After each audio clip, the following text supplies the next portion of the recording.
मंडळी, अतिशय महत्त्वाची राजकीय घडामोड घडली आणि याच घडामोडीमुळे या ठिकाणी पुन्हा एकदा उत्सुकता लागलेली आहे अतिशय महत्त्वाच्या बातमीची। या ठिकाणी भारतीय जनता पक्ष आणि राष्ट्रवादी यांच्याबद्दल अतिशय महत्त्वाची बातमी आहे। भारतीय जनता पक्षाने शिंदे गटाला आपल्या ताब्यात घेतल्याची चर्चा वारंवार होते, तर एकनाथ शिंदे यांची शिवसेना म्हणजेच भारतीय जनता पक्षाची काम करणारी टीम असाही आरोप त्यांच्यावरती केला जातोय। महाराष्ट्राच्या राजकारणामध्ये कधी नव्हे तर पक्षांची फोडाफोडी झाली, इतकंच काय तर पक्षच ताब्यात गेला।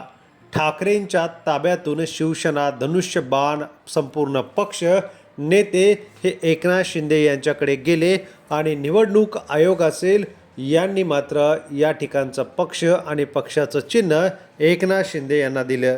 याच पद्धतीने गेल्या 4 वर्षापासून या निवडणुका सगळ्या गोष्टी पार पडत आहेत।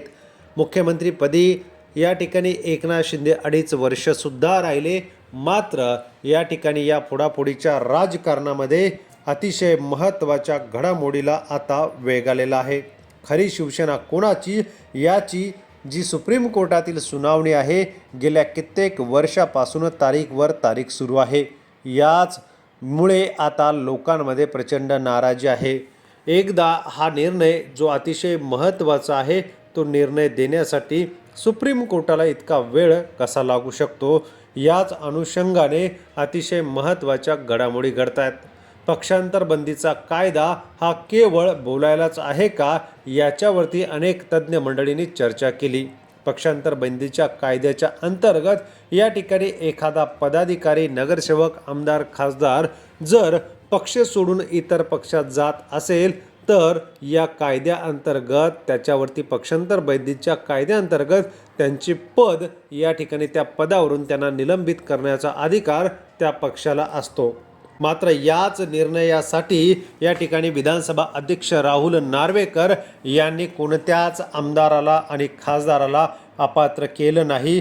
हा एक मोठा निर्णय अतिशय वेगळा जो या कायद्याला धरूनच नाही, मात्र तो देण्यात आला आणि आता सुप्रीम कोर्टामध्ये तारीखवर तारीख सुरू असतानाच पुन्हा एकदा या पक्षांतर बंदीच्या कायद्याअंतर्गत मोठ्या घडामोडी घडायला सुरुवात झालेली आहे।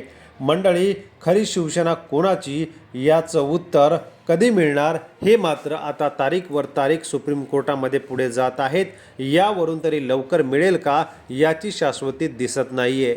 नक्की शिवसेनेमध्ये आता जे भाग झालेले आहेत त्या एक होणार की शिवसेना ही ठाकरेंना दिली जाणार की पक्षचिन्ह गोठवलं जाणार, असे अनेक प्रश्न आता समोर येऊ लागलेले आहेत। यातच या पक्षांतर बंदी कायद्याचा धाक न राहिल्यामुळे कोणतेही पदाधिकारी, नेते मंडळी या पक्षातून त्या पक्षात उड्या मारताना दिसत होते आणि अशातच एक मोठी राजकीय घडामोड घडली आणि शिंदे गटाला मात्र जोरदार धक्का बसलेला आहे।